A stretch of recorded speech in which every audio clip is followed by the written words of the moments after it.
Okay, I'm going to go over to Instagram, and once it lights up, I'm going to go live. And they can remind me at the end, I think we have to save this like we do on Wednesday nights. That's why it's not staying active on the page. I'm going to go live on.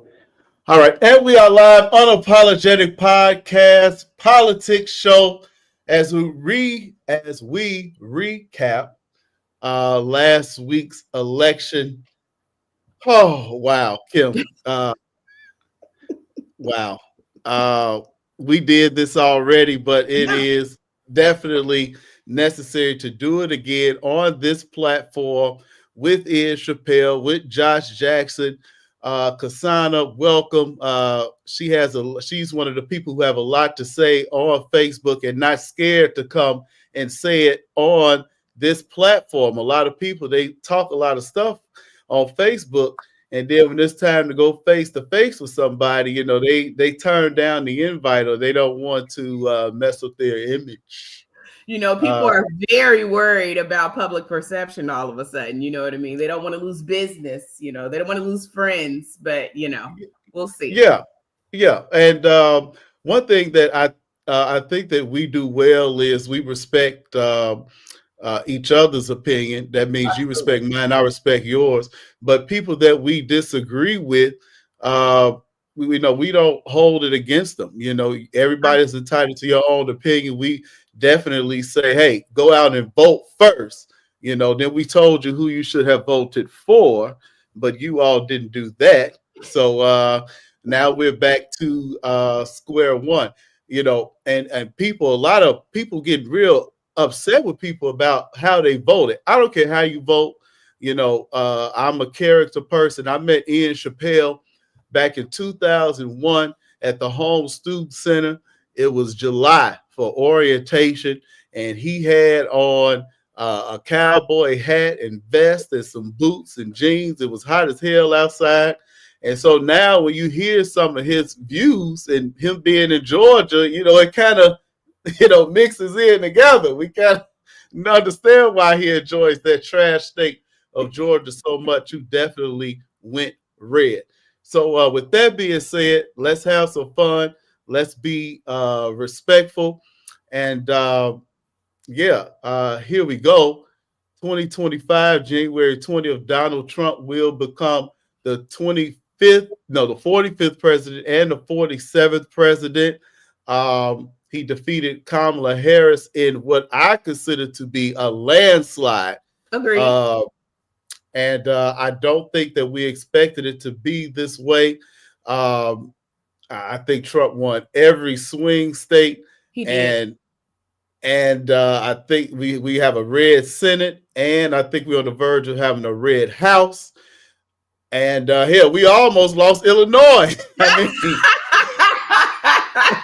When the numbers start coming in, and I was like, "What the JB? What is going on? What is wrong with your constituents?" Yes. So, the Democrats have some work to do. Yeah. We have brought a felon into the White House. So we have people who are known racists who got their guy misogynist and sexist. It's just wow that this has happened. I just want to make sure, because I just have to state things that are true. Kamala did not run a full campaign. Like, that's one thing that I feel like is getting very much lost in all of these talking heads on CNN, MSNBC, all of these things. Biden refused to step down, and therefore that's why the Democrats was not didn't have an actual candidate. And she did all of this in 100 days. So before we jump off the box and start talking about, her not having policies or anything like that, like, I just want to give her a round of applause for even stepping into the position, only having 100 days to do it, and doing it with grace, because she could have got dirty. She could have got filthy just like them, but she took the high road. So, so we got to give her credit for that. I definitely would get down and dirty, but we'll talk about what the Democrats need to do later. Ian Chappelle, welcome back. You are in the trash state of Georgia. You got your guy, you got your Senate, you got your House. I still love you, brother.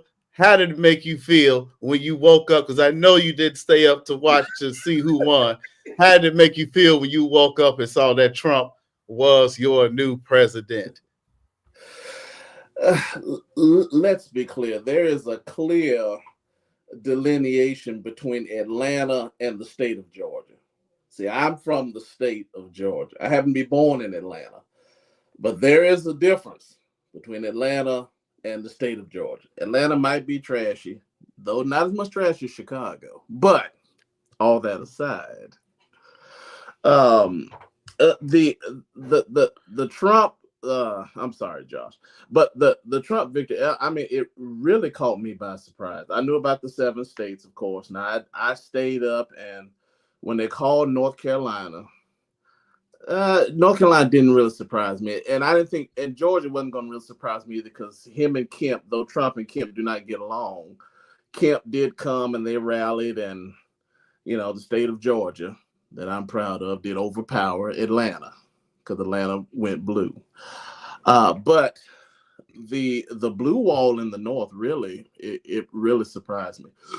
The Sun Belt, I figured he was going to get Arizona and Nevada. They're kind of related, but I didn't foresee Pennsylvania, Wisconsin, and Michigan. Maybe one of them, because Michigan, she was leading in Michigan. Wisconsin, you never really know. Those people are funny up there. And Pennsylvania, that was another toss up.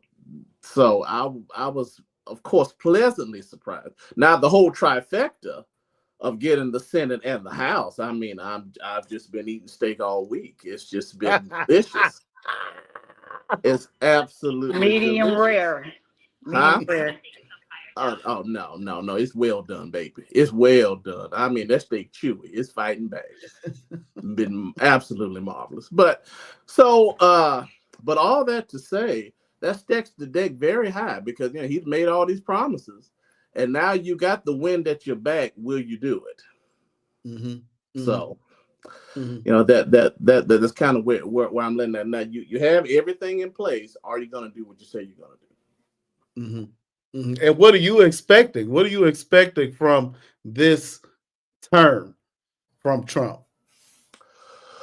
Well, well, the wars overseas, and I was just, before the podcast started, I was talking to Josh about some parts in the world that are moving. This definitely has Russia's attention. It has, I mean, Hamas is just about to be obliterated now. Trump's going to tell Netanyahu, you do what you got to do. And if you saw that they already made Marco Rubio the Secretary of State, and he already said, look, Israel is going to just wipe out Hamas. So now there are going to be these limitations that the Biden administration have put on Netanyahu. Now those are all about to be lifted. So you expect to see some changes internationally, and Josh, maybe you can chime in. We had some issues with some bases in Africa, like Chad and Nigeria, something like that, with the Biden administration. Now they're going to be kind of resettled with Trump. Do you know any more about that? All I know is that there's a lot of military activity in Africa, and the 3 people that are vying for position is the United States, China, and Russia. And we did have some outbase stations in Chad and Nigeria that were actually forward operating bases that were utilized to make special operations on terrorist groups. What's that? Boko Haram? Yeah.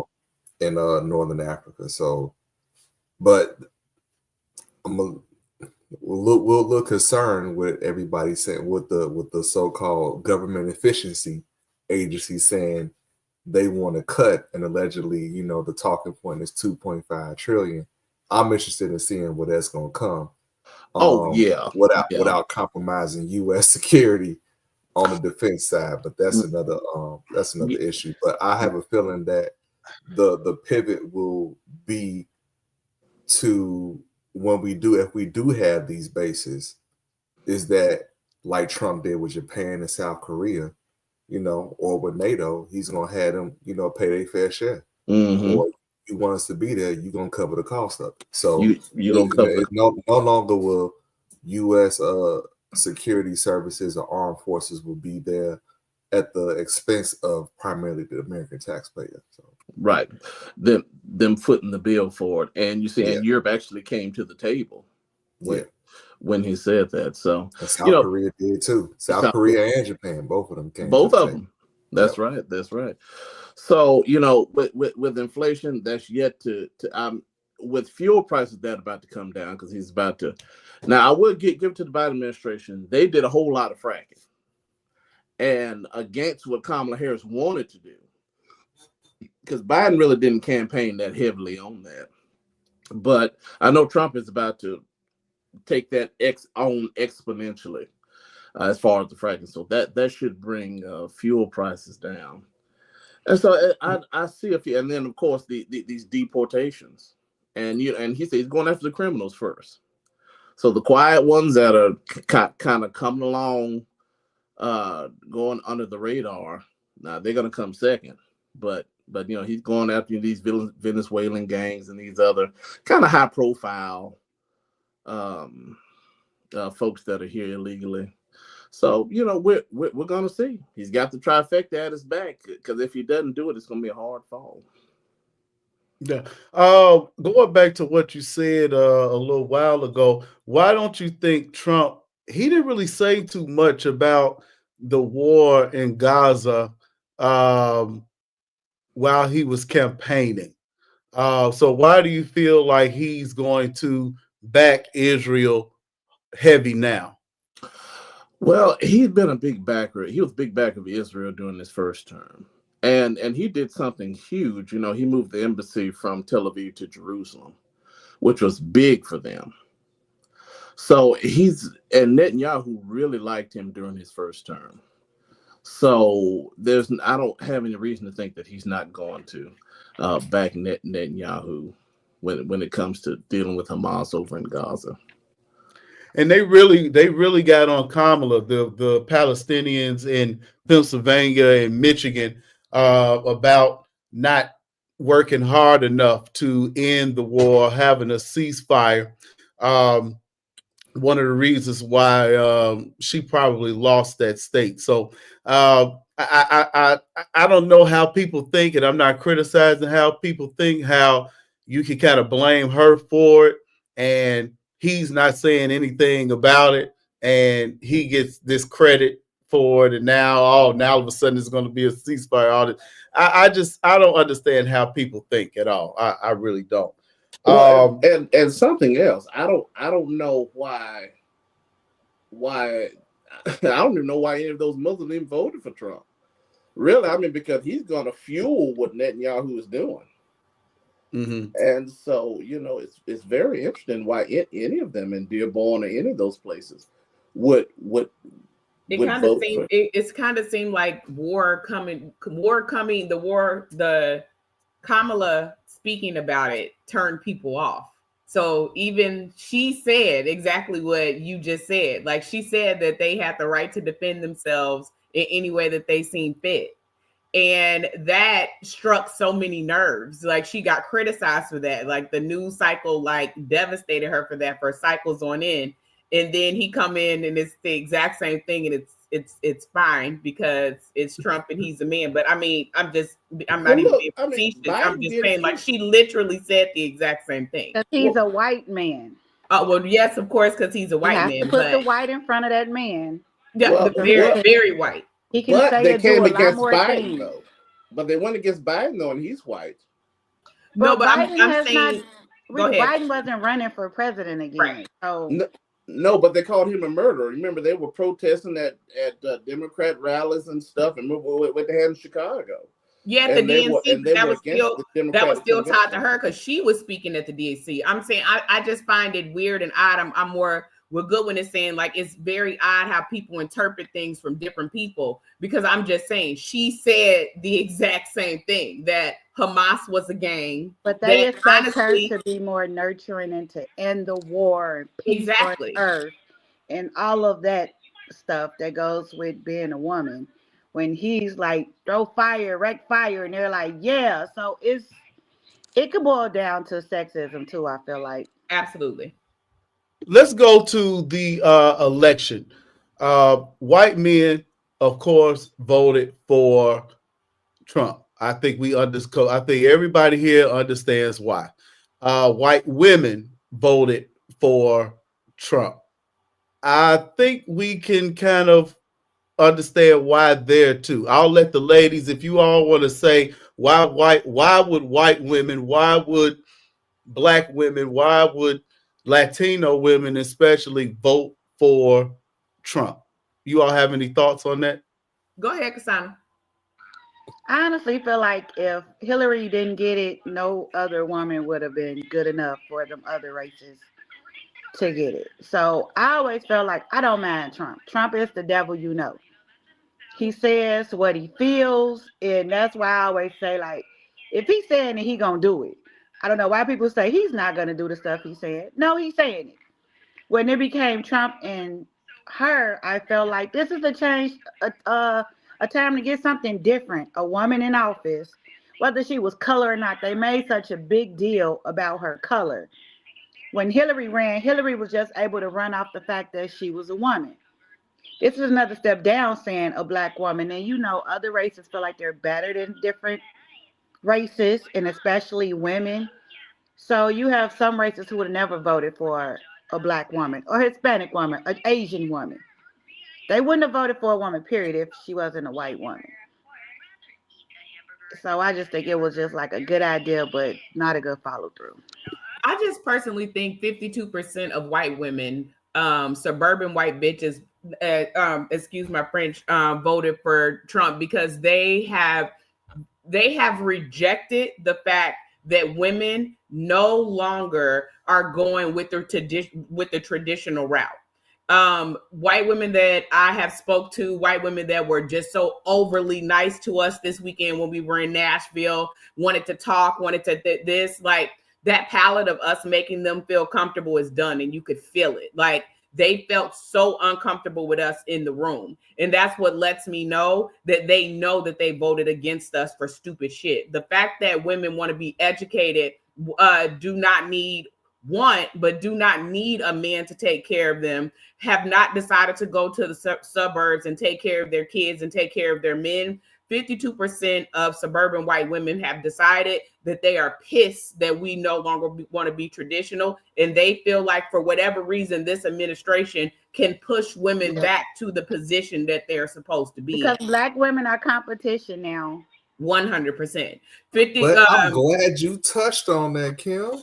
Well, that's the fact. And the highest amount of women that voted for Kamala was black women and Jewish women. Black women are the highest percentage, are most educated, and then Jewish white women are right under us. Because when white I was suburban women no longer want, like, they cannot take that. They don't want. They might not. It's not even the fact that she's black. It's just the fact is they're like, I'm not taking any directive from another woman. I when I was looking at the results, and hearing all the opinions in the most toxic place on earth called the internet, I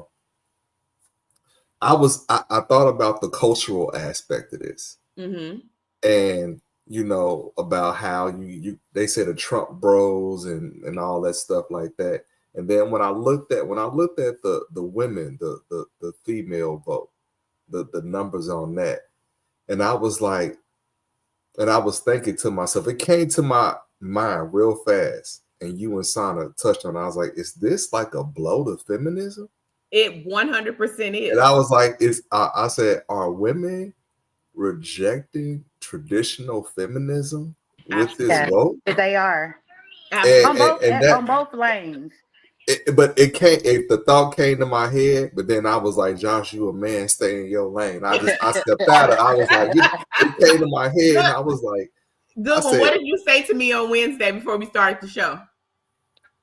Well, I don't know. I don't know. You got to remind me. Oh, okay. Goodwin finally admitted. He said, "I never knew how much women were hated." And I hate that conversation now, which is so crazy to me. So men kept saying this, and that's another thing all online. I'm like, are you telling me that you're now realizing this all of these years later because the president of your choice did not win? But when it's like the woman at your job don't get the job, and like different avenues where women are always put, especially black women, are pushed to the back. This made a lot of black women say, I see now. And it just was like, wow. I mean, it's good, but then it's still like, damn, what the hell your ass been all this time? I'm confused. I had no idea that y'all didn't know. Yeah, Kim has been pushing it hard. And I did not, first of all, I try not to think that way. I try not to think that take the negative route when it comes to race and when it comes to sex. But to see, just people who voted for him, especially, Latino men, to vote for him is like, wow. I always use Ian Chappelle. When people always talk about, black people voting Republican, I always use Ian Chappelle. Ian Chappelle would have voted for Batman if he was, running for president and he was a Republican, So at least he's consistent. Give me that consistent friend, fine. But to see the hate and disdain for a woman, and especially a black woman in office, and God forbid let her have been dark skinned. If she had been dark skinned, I mean, they were calling this real educated woman and that light skinned privilege is in full effect. Yeah, like they was calling her so many names, like Kamala, like being very disrespectful. And this is a woman who's more educated than the man who was running against her with no felonies. So we always have to be extra prepared and extra know everything. And then it'd be somebody else who's not even as detailed as you can get the position. It happens. Yeah, it happens with black every day. And it happens with black women. And I was having a debate with my friends about it. I'm like, just like they used to say that black men couldn't be quarterbacks. See my baby talking. Mm-hmm. Black men wasn't smart enough to be quarterbacks. Now, like that used to be a big thing.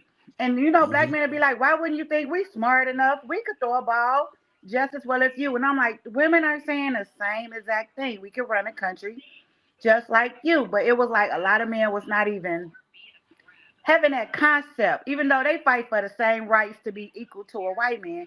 We have to fight 3 steps down to be equal to a white woman, an Indian woman, so that's what made me, like I said, go more like, I didn't like the vote because I didn't like the bias that came with it.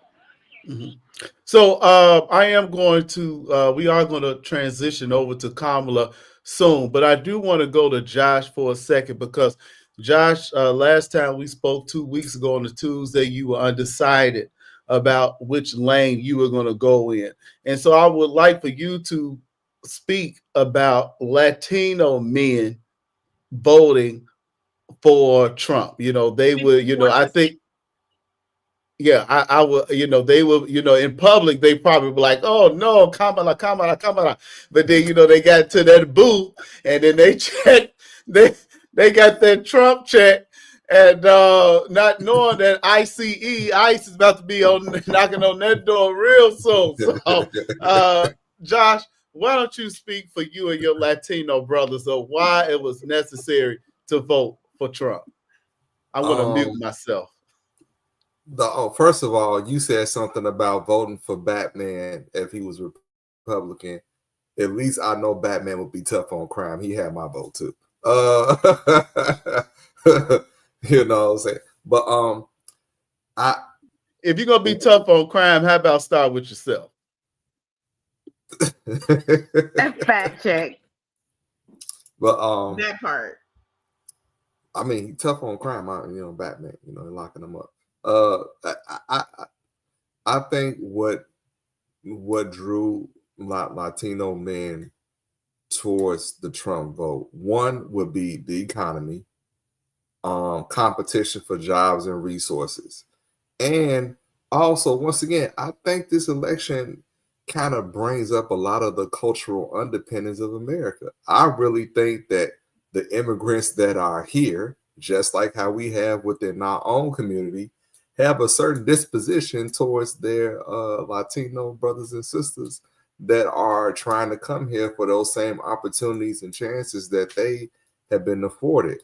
And there's also, I mean, whether truth be told, there is within the American Hispanic community, you know, they may have feel some type of way about people kind of not taking the legal route, the long process that they did, because you know it's a decade-long process to get American citizenship, and you have to pass a constitution test and all that to get some of those benefits that's afforded. So I think not even just, I mean, this is a unique issue within the Hispanic community, but I think any immigrant that comes to this country on a fair basis, whether it be a student visa or via the citizen immigration process, and then somebody comes and kind of, they feel, cut the line, skirt the law and get housing and supplemental, sustenance, they probably might feel some type of way about that. So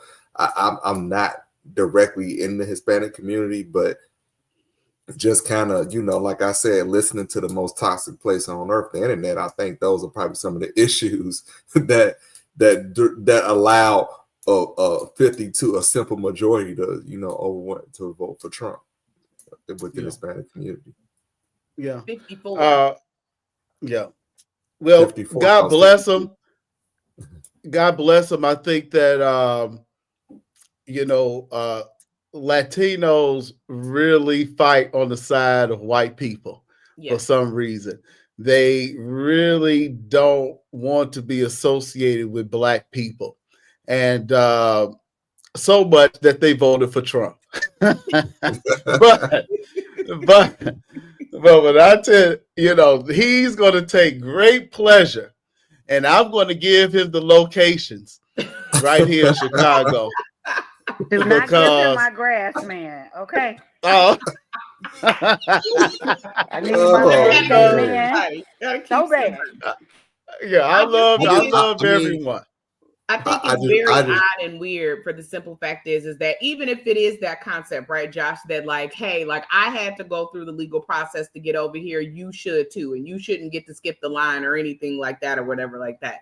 I just really want to know, like, did you look down your lineage? Like, did you look down your family tree before you went in there and checked that box? Because it might not be you, your dad, your, aunts or uncles or whatever, but what about grandmas, grandpas, great-grandmas, grandpa that haven't been there since they were 6 or 7 or something like that? This mass deportation, they claim, might start with criminals or things like that, which I don't believe. I think it's going to be a mass deportation of whoever they deem not being rightfully here. And I think it's going to start an effect that they're not going to be able to stop. So even though you might in your mind think like, well, hey, they should go back and do it legally, I just don't think they really thought, like, clearly they never read Project 2025, which we'll get to later. But I'm just saying, like, it literally has it laid out in there how they want to start these mass deportations. So it's not going to stop it just the people that you think that are criminal. You know what, Kim? I also think that during the Biden administration, a lot of people tend to think that it's just, Mexicans coming over. And really it's not. It wasn't Mexicans. It was actually Guatemalans, El Salvadorians, Panamanians, Venezuelans. It really, like, in terms of ethnicity, is not Mexicans that are kind of crossing the border illegally. It's the other Central American countries and Northern and South American countries. And Chinese men, especially of military age, a great deal. Yeah, and that's another. So it's not just a Hispanic military age crossing over. Right. So and what Sana was bringing up, that could be a little bit of Central American, tension between those two, because I mean, they're not the same. They're not a monolith. They're separate countries, separate cultures. So maybe that could be, I don't know. Maybe it could be the Mexican Americans saying, "Hey, we here legally. Now we got all these other Central Americans coming here illegally," and maybe that affected their vote. Like I said, I don't know, but you can always go to what I call the most toxic place on earth, the internet, and get information. Now, if I can add just one thing, I find it very interesting that these that these folks coming up out of there, that they don't go to other very wealthy countries within their hemisphere. Brazil and Argentina are definitely rising on the world stage, especially Brazil, and they don't have these kind of migrant issues because they have strict immigration policies. I mean, if you sneak into those countries, they throw you out. And you see what happened. You're talking about mass deportations in India. Remember, India booted out a whole lot of people. I mean, it was thousands. So before we get too hard on what we would consider harsh immigration, countries do it all over the world when people, because it's a crime. If the seven of us. I see Tony there. If we wanted to run over, and if we broke into France would kick us out. We kick us out. Yeah, and look how soft the French are. But isn't that how this country was built, coming over to somebody else's land? And France would kick us out. But to be fair, Shauna, all countries were built that way. There isn't a. But this one especially, and so I just think that's why this is the place that immigrants come to, because this how it was built. Well, I mean, but all countries were built. When Josh and I were just talking about the Ottoman Empire, that was an assortment of different countries, and then war broke out, and then this one wants autonomy, and this one wants autonomy, but land has been taken from people since people have settled on land. I mean, and even before the Europeans came here, the Indians were ruthless to one another. Thomas Sowell writes about it. What the Iroquois would do to the Cherokee would do. I mean, they were terrible. And with the Mayans and the Aztecs, who was it, Josh? Was it the Aztecs who actually teamed up with the Spaniards to take out their enemies in South America? Yeah. Because they were that ruthless. So that's a human experience. Not to make excuses for bad behavior, Shauna, but we have to have some kind of immigration policy, and it has to be harsh enough to deter people and to make people come in the correct way. And I'm not saying that Kamala Harris wasn't going to do that, because she kind of got the message that even if she had gotten in, she was even talking about building a wall. So even her opinion had changed on that. But we have to have some kind of harsh policy that you just can't walk over here just because we share a land bridge. And I agree. I agree with you all on that. That's the immigration is something that I do want Trump to be tough on.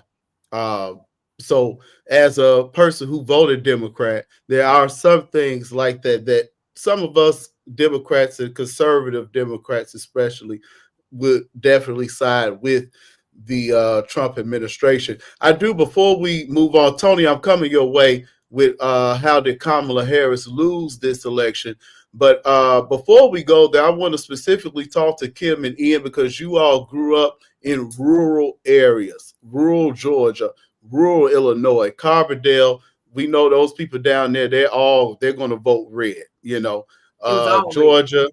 They're going to vote red. What is it that attracts rural Americans who are mostly poor, a lot of living in trailer parks? We're talking about all the races, the Latinos, the whites, the blacks.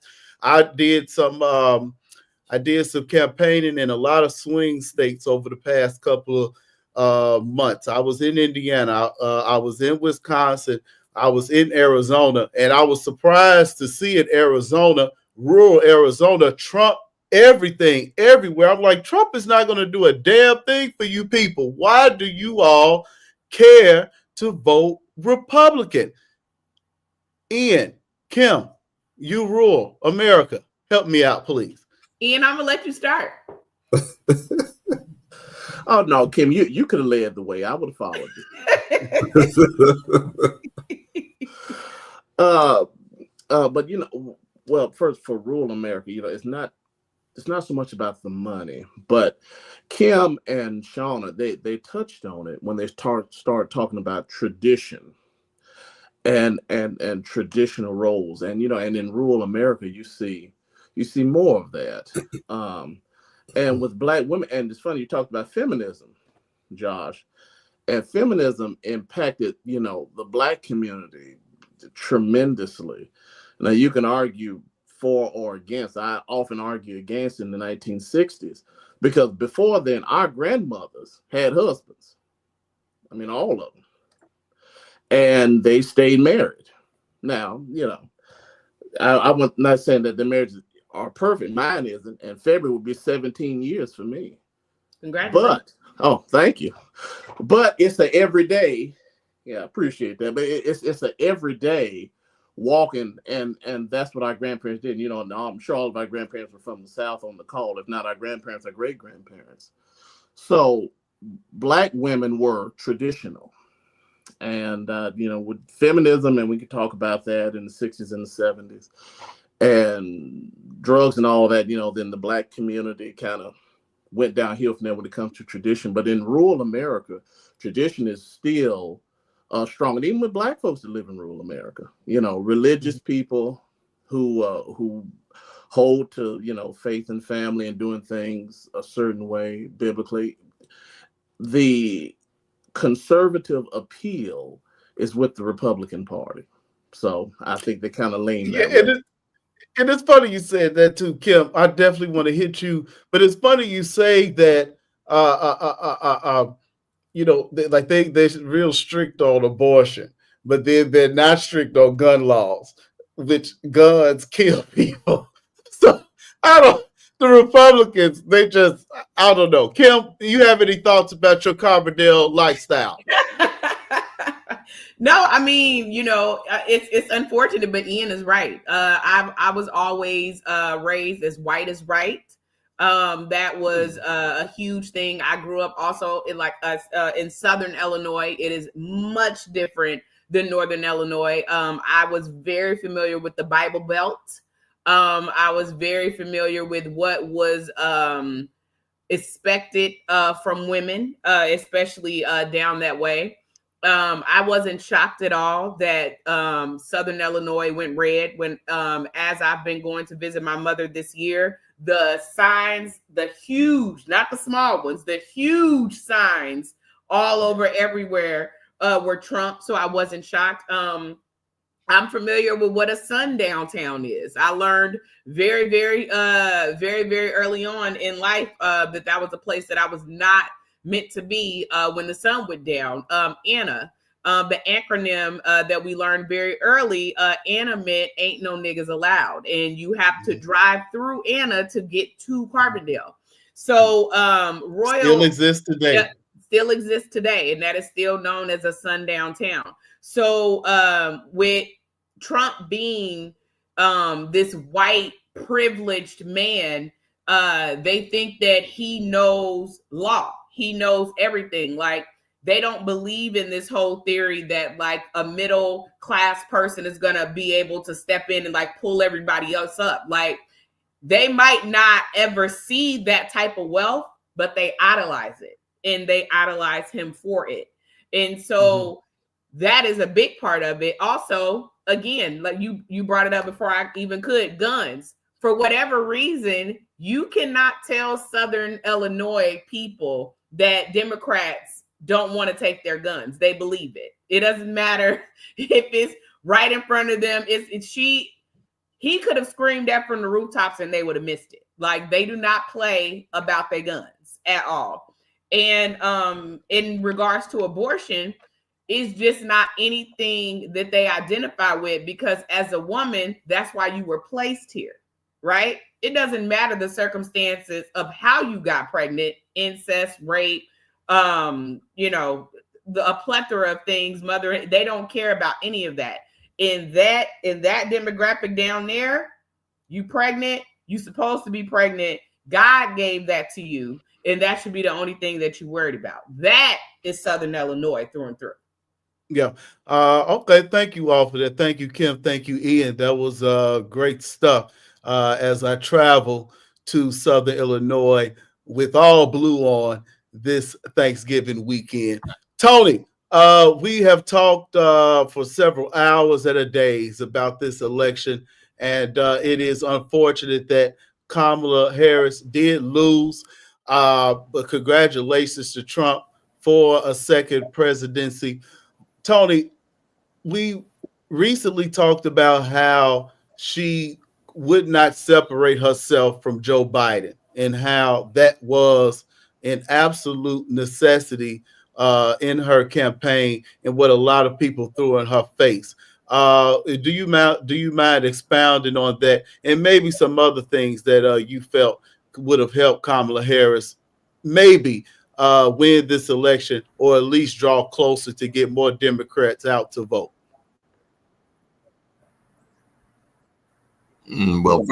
First of all, is that what she should have done is what they was begging her to do.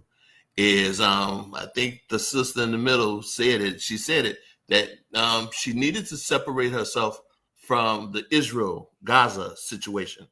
That's one way to show that she's different from Biden. Biden is going to stick with his Israel all the way, 100%. She could still stay with Israel, but yet still separate herself by going with the Palestinians. All she had to do was say, we do respect Israel to protect themselves. That's just what we are. They are our allies. So we do feel that they need to protect themselves. However, we do not have to give them the bombs and everything so they can bomb Palestinian people, women and children. We don't have to give them those weapons. And there is an amendment in the Constitution that says that we do not have to give our allies those weapons and everything if it can gain peace. And that's all the Palestinians wanted them to do, is not give them the bombs to bomb Palestine. That's all they had to do. That's one thing.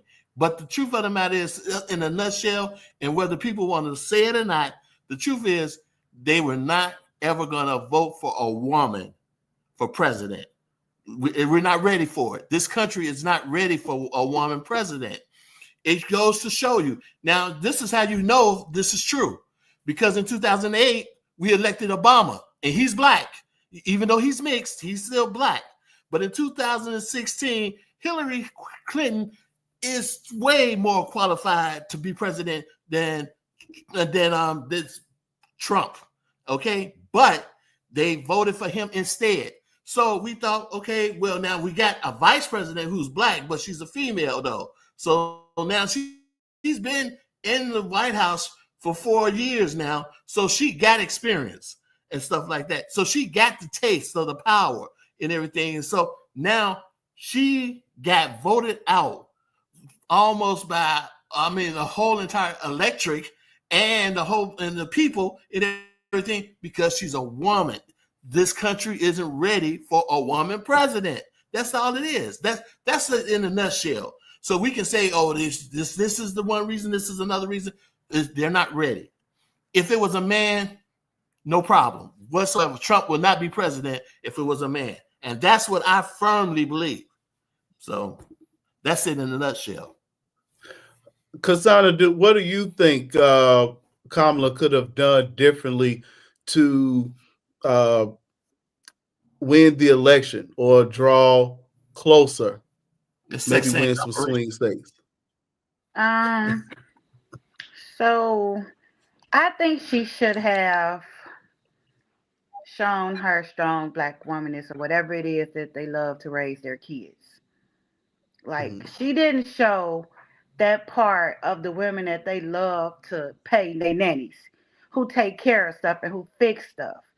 She didn't show that part. She didn't show her being, she kept talking about I've come from a single mother and all of this stuff, but then she didn't show the strength that she had to me. You didn't feel like she was relatable? I didn't feel she was too relatable to me. Like I said, if it would have been between her and him and Biden, I would have voted Trump. But if it was between her Hmm. and Trump, I was like 50 old white people. I'm sick of it. And I thought that's where we was at after Barack is that we're sick of the same old, same old. But she didn't come out to me with her own personality as I'm something different. Like Barack came out with, his quotes. He had swag. He was a whole nother person. She was just, to me, just Biden's vice president. And she didn't have a real personality to me, So even though I it's still amazing chose to her. me. She didn't show that she was like Michelle Obama. Easily. You see Michelle Obama up there like, okay, because no, girl, you see she talk with her hands. She's very relatable and she speaks very well. And you believe what she say. I didn't feel that too much with Kamala. So I think that's why a lot of you even had some black women did not vote for her because they probably could not relate. Although she's still a woman, I'm voting black all the time. I know it was cute when Issa Rae said it, but when it came time to vote black, everybody didn't do it. I didn't understand it. Yeah. Did not. Okay. Yeah. Right. Now Ian it Chappelle. amazes Go me ahead, Tony. how some. Oh, I was just saying, it amazes me that people talk about they can't relate to Kamala, but they can relate to this felon who is an actual felon. Okay, he's a felon. He's a criminal and everything, and he has 34 counts of, and he still have trials on the court case on the docket and He's a everything. They rapist. can vote for him, and this man is a misogynist and doesn't care. And And he he has doesn't been care about bankrupt women at 11 all. times. And he proved that when turning over the Roe v. Wade. Yeah, I mean, so the qualifications for him to be president, what they should say. If I had any kind of power in this world, I would call Bill Cosby and I say in 2028 we're gonna run for president because he could. Okay, this is ridiculous. This is crazy that this has happened, and this is true. This is crazy. This is how I feel. It's crazy that this man should not even be allowed to run for president. He should be in jail right now. You talking about white man privilege? All you got to do is look at Trump. That's it. Yeah. Ian Chappelle, what were some of your bullet points on why Democrats lost this election across the board? Let's go away from a woman. Let's go away from it being a black woman. Anything else you'd like to add to that from an outside view? Since I'm not a black man. I would say and being married to a black woman. I meant a non-Democrat. That's I know. what I'm giving you a hard time. I will say it would have been more interesting if the people who were running her campaign had if she was more studied on some of the on some of the topics that were happening, because she would kind of devolve into word salads, and people would say, well, I don't understand what she meant. Just like when she went on what was it, CBS with the guy with the mustache. I don't remember his name. What was the guy's name? But you know who I'm talking about, the black guy out of Philadelphia who's the reporter. I don't remember his name. And he was asking her very pointed questions. And she would, I was raised in a middle class home where people took care of their lawns. Oh, well, that's all nice, but what's the answer? And she should have fired those people and brought in other people who would have given her better counsel and better guidance. I think when she's answers some of these questions, she really didn't have an answer for it. And I know part of it is, as vice president, you don't have to have an answer for it. You know, you're vice president, you're Biden Harris, you're in the room with Biden, but ultimately Biden's name comes first, and he's the one who makes the decision. Even though he was saying she was the last person in the room, also being tied to his presidency, I also think, you know, hurt people, because people, they go to the grocery store, like we talked about 2 weeks ago. You go to make groceries at the store, as they say in Mississippi, and it's $200 to bring out 15 bags.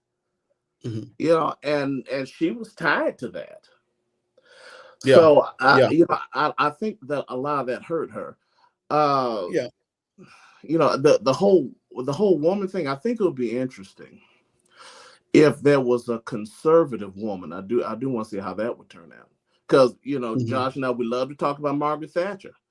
And she rose to prominence in England. And of course, there have been, you know, women rulers throughout history. Not a lot of them, but, you know, a few of them that really stick out. But I do wonder how that would be if you put, and I can't even name one, but if you put someone with conservative values up there, I don't know how it would turn out. But I agree. Kamala, I think she got the short end of the stick when it came to a lot of things. Yeah, I agree with Kasana, where she did not come off relatable. There's no way in hell I could vote for Trump just because he definitely not relatable to me. But if with having the short turnaround that she did, I would have went out firing.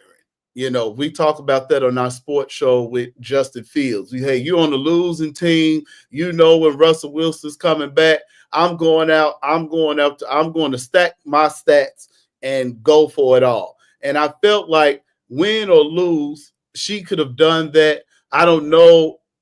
The numbers are saying that it really didn't matter, but I do think that running this classy campaign didn't help. I would have went out with guns firing.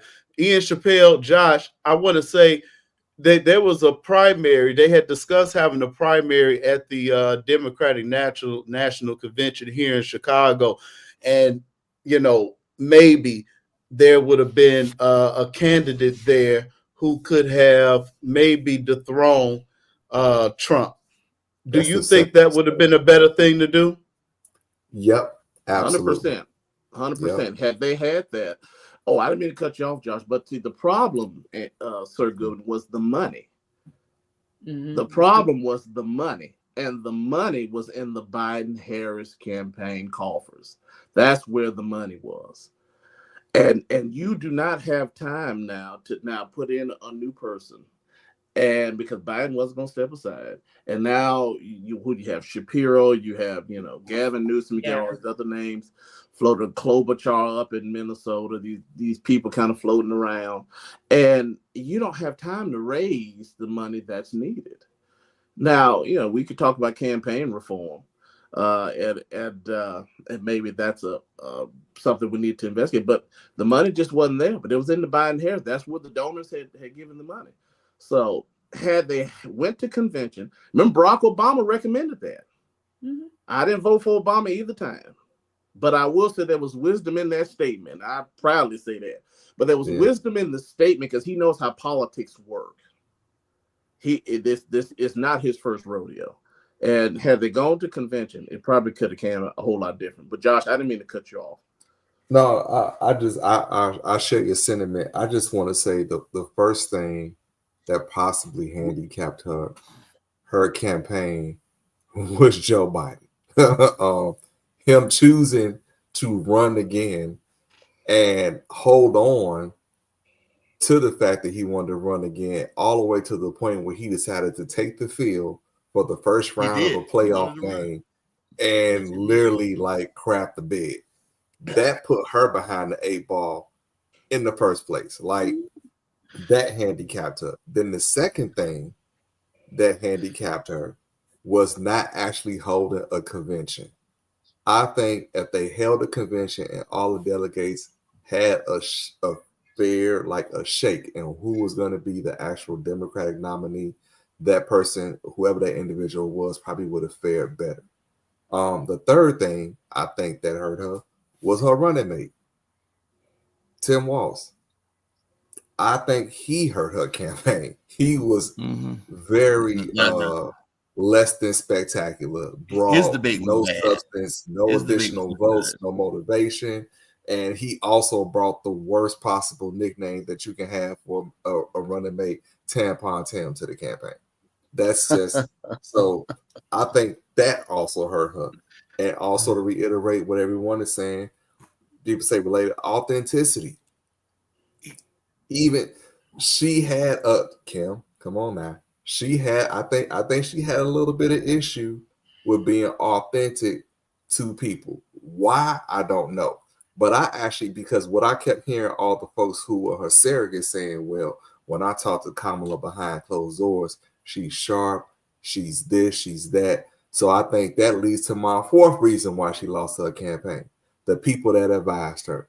Those were Biden people that devised that strategy. Those were not Kamala people. Right. And it definitely showed, because you can tell she was scripted, she was being controlled, and the rare moments when she had her moment of being herself, she actually looked like a real candidate, and she was very forceful and, you know, and knowledgeable. It was too late by then. You say what, son? Agreeing with you, and it was too late by then to even. Yeah. It was too late by then. You know, she or she didn't have enough moments of that authenticity. So, and to your point, Josh, because you didn't see much of it. Remember that she had another one. She was sitting at the table with Walz, and she's this high, and Walz is up here. Yeah, and it was just it was very strange.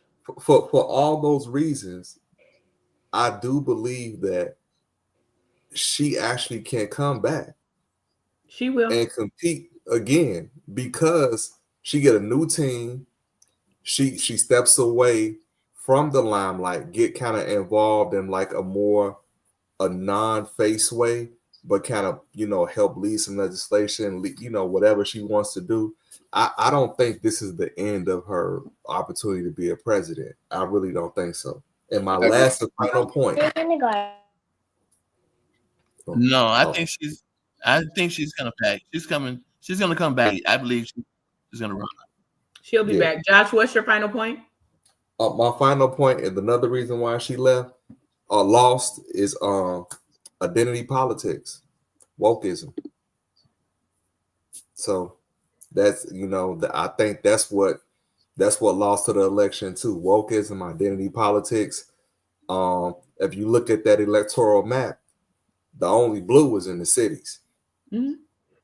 All the red, the rest of the country is red. And I think that, you know, I think kind of like the Democrat progressiveness and where it's going, the tone that it's setting, and how it's making people feel, and how that's associated with her and her party, that also played a big part in her losing the election. So those are my 5 points on why I think she lost the election. That's it. I think certain things, to me, in the Black community, I personally feel like everybody just knows, right? Like how we, you know, I know we joke about it or whatever, but like it's a running joke that like Black people will step outside to see what the weather is, right? Everybody, you know, Black people will, I mean, like we don't turn on the Weather Channel, you know, you call and say, "Are you been outside today? Do I need a jacket?" or something like that. Like I, in my mind, have always thought that people, Black people as a community, we just have certain things that we didn't have to say to each other to know. Like I'm the only Black woman at my firm, right? There's 3 Black men attorneys. We have a nod and a saying with our eyes that I don't have to speak to them about certain things. And in my mind, I thought us as a community knew those things. When I've been listening to over the last week, Black people say like, she wasn't relatable. She wasn't this, or like, she could have been more flippant, or she could have been like, she could have had more this. Like in my mind, I think, how did we miss this? Because the first time Kamala would have thrown a hand or twirled her neck or anything of the sort, she's too black. So it would have been okay though. No, it wouldn't have been okay. 52% of white suburban women told you that it wasn't going to be okay. But they love No, Michelle wouldn't have been. Obama for doing No, the it same. wouldn't have been. You cannot tell me that white America would have embraced her hoodness like or her ghetto-ness or anything ever. that they deem not okay with black people. Absolutely. It's not, and nobody can convince me otherwise. No. I think they are the biggest colonizers ever, but what I do think is if she would have showed them, she was so safe that they still did not trust her. She was even too safe for them to trust her. But it's the age difference. You're not gonna tell me white men and women, she's black. She don't have to show nobody she's gonna black. be okay with her snapping her fingers and rolling her neck. Like it's Generation X, the boomers, anything like that. It was absolutely not. So for us to be condemning her, like, oh, well, she wasn't black enough. Like I don't understand that because I personally thought that was in our handbook. Like, I don't think that's in my handbook. I don't think people say I was raised that certain things stay at home. I was raised that I don't do certain things in public. Don't forget, maybe I did grow up in royal white America, so maybe I got a different handbook than the city folk. I don't know. But it is we got that same stuff. Don't embarrass me. I don't think so, because all of y'all collectively brought it up. So I was shocked. I didn't expect that from y'all. But what was I wasn't. I'm not saying the authenticity is because she's not. When I say authenticity, I don't do the identity thing. I'm not saying blackness. Because once again, I understand we only. But what are we saying she missed? So I am saying her blackness that I am saying authenticity meaning. I'm saying it related like her to blackness working. as a black woman. We've had the white presidents who do the white president thing. We had Barack come out with swag. What was her thing? Her education. That's not. Yeah. Like white people do they white thing, they don't even have to have all the education. They don't. Barack had to be this person, he had to have a little swag, he had to have something else. She had nothing, and I still voted for her, but she had nothing that made me be like, yes, girl, yes, like, yes, that's my bitch. You know, like that's my bitch. She don't have to be up there blackness. She don't have to be up there super black. But she did not have that it factor. Like when Michelle got up there and talked about Trump mama and them and say when they go low, we go high. You know, you like, yes, that's a quote, that's a t-shirt. Yeah. That's what I meant. That's what I meant. I got that from her. I mean, but let's differentiate now. Now she's not the same thing as Michelle Obama. Michelle Obama was raised in Chicago. She was. And she Kamala was raised Harris, by a black mama. But Kamala Harris, and Kamala isn't African American either. She's Caribbean and Indian. Her father is Jamaican. Right. And those are not the same culture as us. We have a different culture from the Caribbean, and we definitely have a different culture from the Indians. That's all the way on the Asian subcontinent. The different religion, different food, different. The only thing they have similar to us is the skin tone. Right. The hair, everything is different. So and so, you know, we claim her blackness, but it's not the same. It's not our culture. She had to be taught how to eat greens. We were eating pot liquor as a baby. So, you know, all of this, she had to be educated on. So I don't buy all the blackness because she's not. She was raised in Montreal, Canada. You know, the Canadian blacks, by and large, are Caribbean. Generally, you know, they migrated to Canada. And, you know, a few of us that went up there. So it's not our culture. So, Shauna, I completely agree with you that, you know, you see the difference between her. Wait a minute. I thought she was raised. I thought she grew up in California. She lived in California, and then when the parents separated, she moved to Montreal, Canada. That's where a lot of her reign was. So, you know, it's not the same culture. So she's not going to behave the same because she didn't have the same kind of upbringing. Blacks in rural counties and blacks in the city, we have the same culture. It don't seem like it. No, we do. We do. I mean, we do. We got to. I mean, but look at our history. We came from the rural South and migrated north. And we kept that culture. We eat the same food. We talk the same. It's amazing. Blacks in New York, blacks in California, blacks in the South. We all say the same general words, different accents, but the same general terms. So we have a very similar culture. Yeah. I agree with you, Ian Chappelle and Kasana. Kim, I was referring to the neck rolls and the eye rolls and the pink and all that ghetto-ness. Right. I just felt like I wasn't referring to that. Was asking of her. No, that's not what I meant that by doesn't being define relatable. being black woman to me. Yeah. It was just like an analogy, like the it factor that's missing to me. Like that's she a black would turn woman. so many I people agree off. with her. She would turn so many people off doing that. Well, she could have turned them off, but she still could have. She lost either way. What's so her at name least who go said, ahead and go what for was her it. name? What was the lady name who said I'm getting my time back?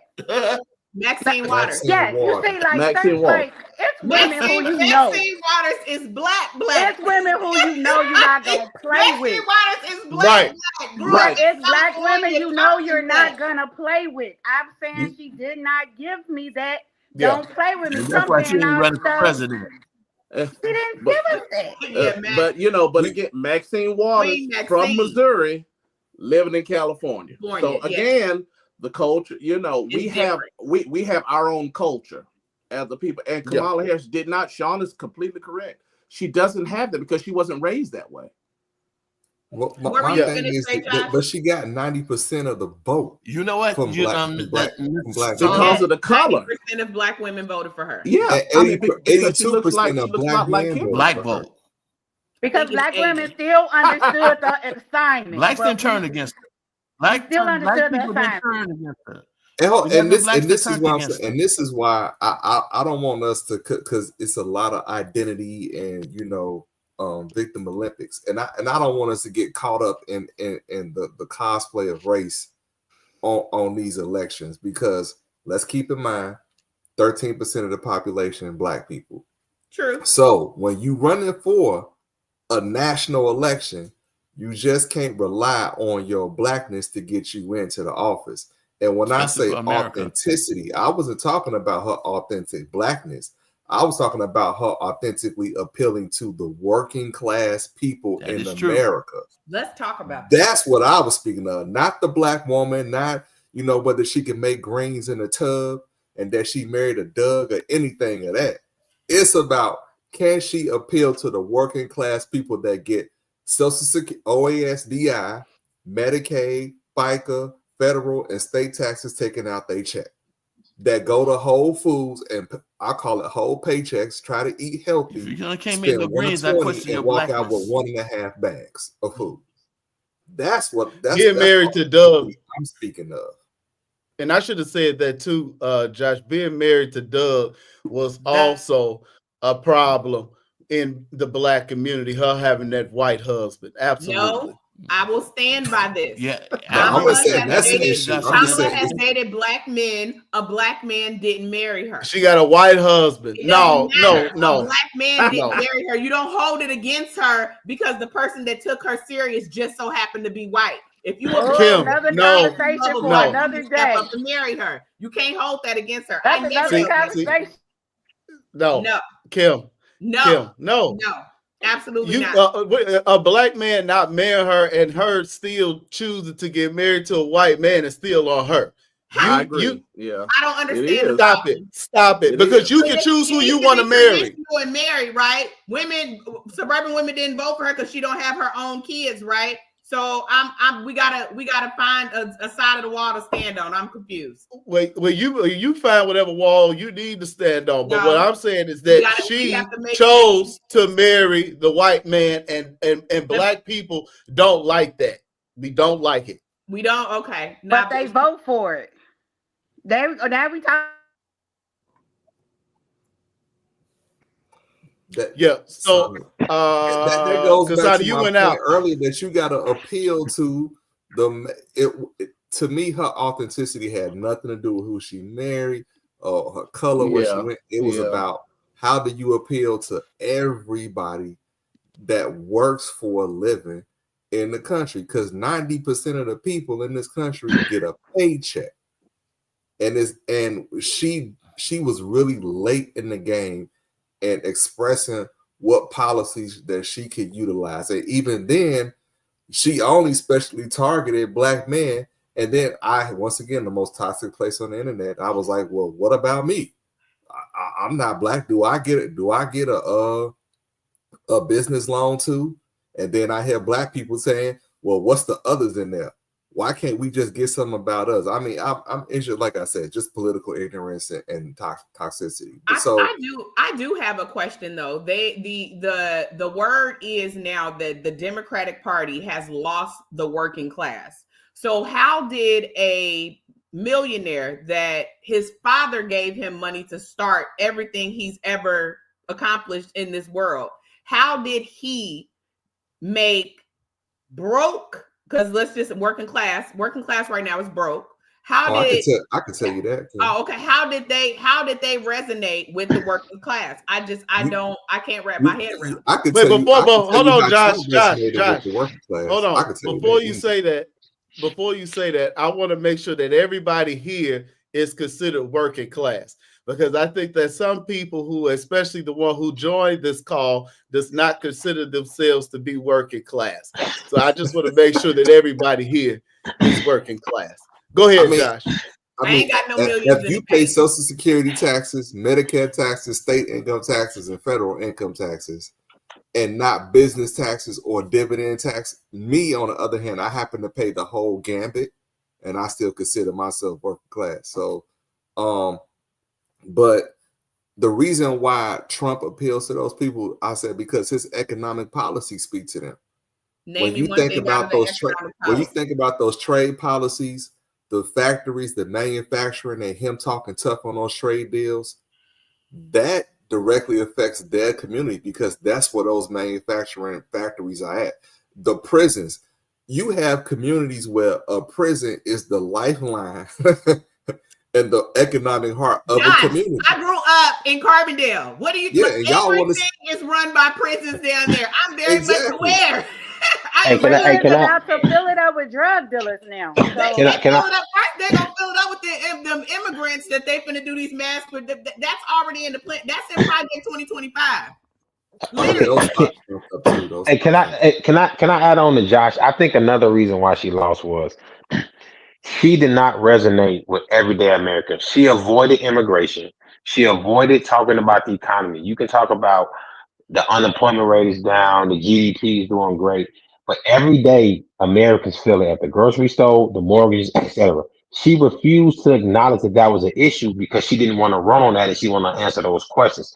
So everyday Americans, whether if you were a Republican or a Democrat, you especially in Chicago, immigration is a problem, the economy is a problem.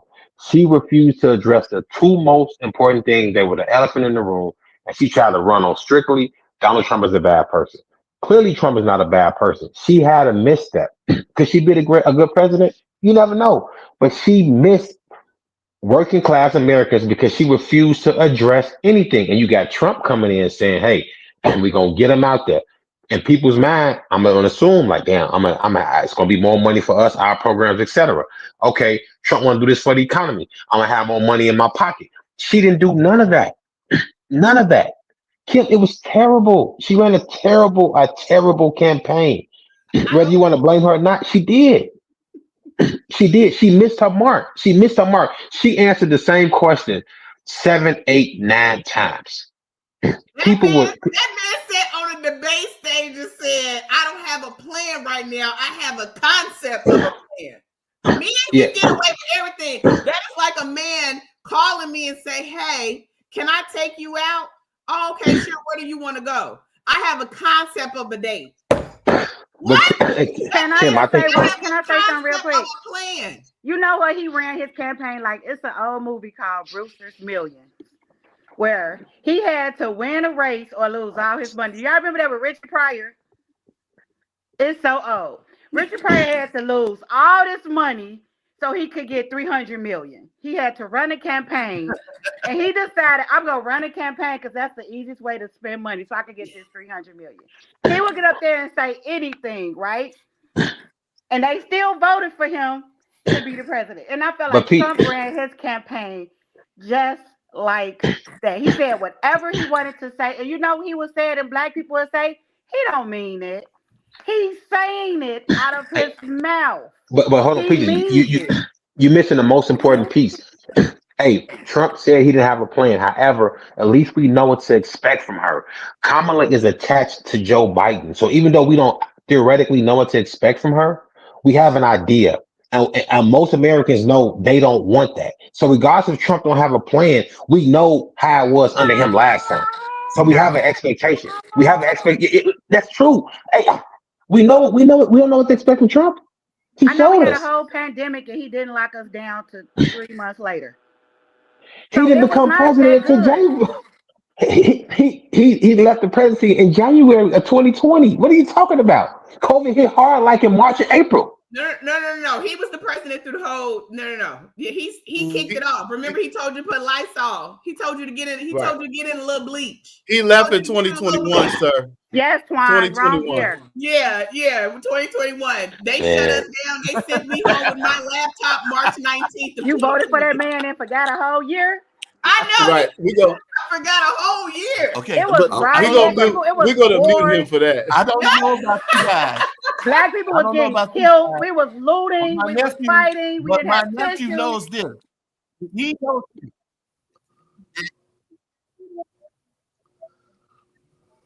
this is how it went in 2018, and my nephew can attest to this.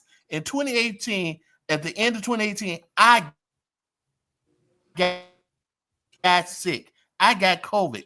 They didn't even know what it was. I was put in the hospital. They had not a clue what was wrong with me.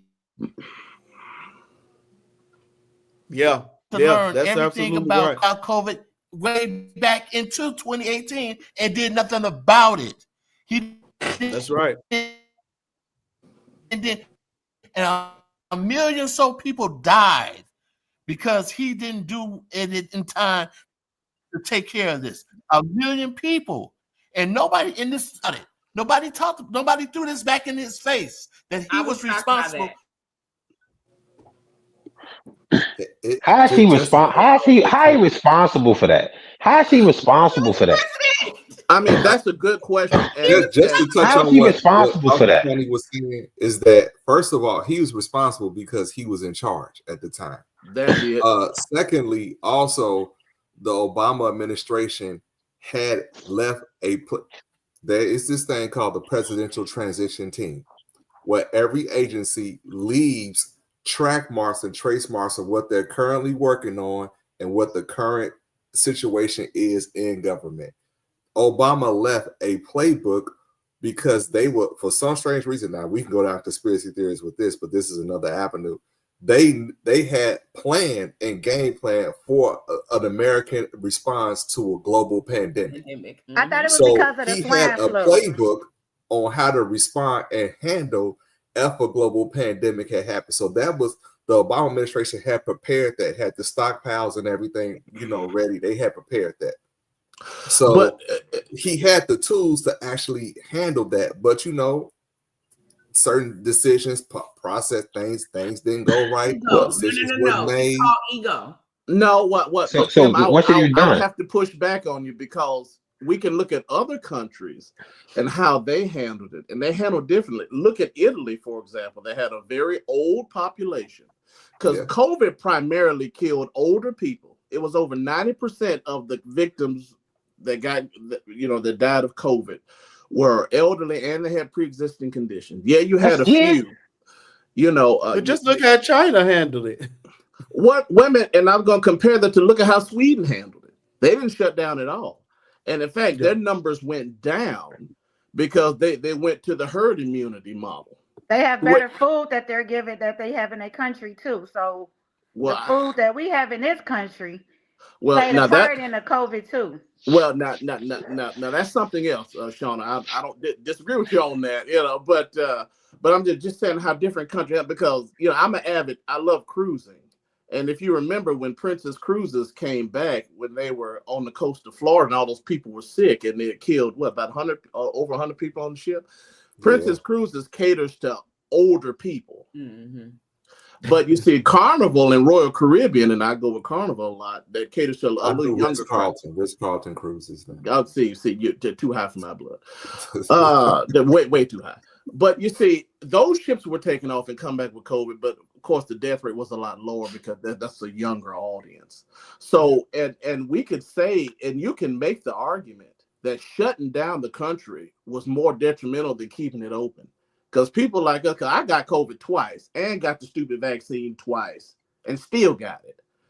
Yeah. And the vaccine bothered me more than the sickness, but it could have worked better with younger people that had a higher immunity than versus people with pre-existing conditions. I mean, I just feel like hindsight is 2020. Of course. I have a feeling that we're going to be able to run this play again with the recent 45 monkeys that escaped from the lab, and hopefully we make better decisions this time around. The next time around. So, yeah. Kim, let's go to Project 2025, our final topic of the night. It's been a great show. 2025, Project 2025 is coming. It's inevitable now. We got Trump in office. What is this all about, and what can we do? Did Trump say that he was endorsing that? Did Trump say that? He didn't, Tony. Tony, he didn't say it. He didn't say it, Tony. He's saying every day something from there, one at a time. No, did he? Doing conferences one at a time. Go ahead, Kim. Go ahead, Kim. Go ahead, Kim. Okay. So I'm going to hit the 5 points or whatever and just pull a little bit out of each point or whatever. The very first one, because we're under attack, okay. Restore the family as the centerpiece of American life and protect our children. Today, the American family is in crisis. 40% of all children are born to unmarried mothers, including more than 70% of Black children. There is no government program that can replace the hole in the heart in a child's soul cut out by the absence of its father. Fatherlessness is one of the principal sources of poverty, crime, mental illness, teen suicide, substance abuse, rejection of the church, and high school dropouts. They are putting together a plan for Black fathers because 70% of Black children are fatherless. What do we have to say, Black fathers? I mean, did y'all not get the memo with Project 25? They didn't consult y'all? Hold on. Nothing that you said was not true. Right. He didn't say that's not true. Wait a minute. Okay, so I just want to make sure. I just want to make sure I'm getting this right. So 40% of all children are being born to single mothers. We know that's a fact. In the Black community, primarily, most children are born to single mothers. And 70% of Black children have no fathers. Y'all are agreeing with that. No, I'm asking. So 70% of Black children have no fathers? Not in the home. Not in the home. Not in the home, no. Not in the home, no. I mean, that's true. Tony? The truth is not disrespect. Straight up. The truth is not disrespect. Hey, we gotta hold on, Kim. We gotta get out our feelings with this, bro. Hey, no, not you. I'm just saying a spade is a spade. What you just said was all facts, and that is some form of disrespect. It is what it is. Yeah. So Black fathers in the home are going to bring us back to church. Go ahead, Cassandra. My question is, every word that you just said, it's true. Family under attack. Black fathers are not in the home, which leads to more criminal and suicide rates and poverty. Yeah. Wait, I want to say this though. But back in the day, they took them out of the home, but now they're saying they need to be back in the home.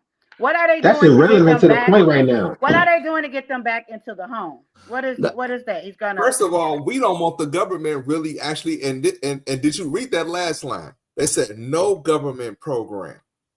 So basically, it's a call. Actually, I look at it as a call to Black men to take personal accountability for their community. Yeah, and I'm trying to see the bad side. Black men are going to show up now. No, they're not. They voted for him. Oh, I don't. I'm just saying, like, if this is right, then Trump it is right. Are bringing y'all back home. Is that what you're saying? Well, I was home anyway. Yeah. But Shauna, I'm home too. Home anyway. but to Shauna's point, Shauna, you're absolutely correct in that. What happened to our grandfathers?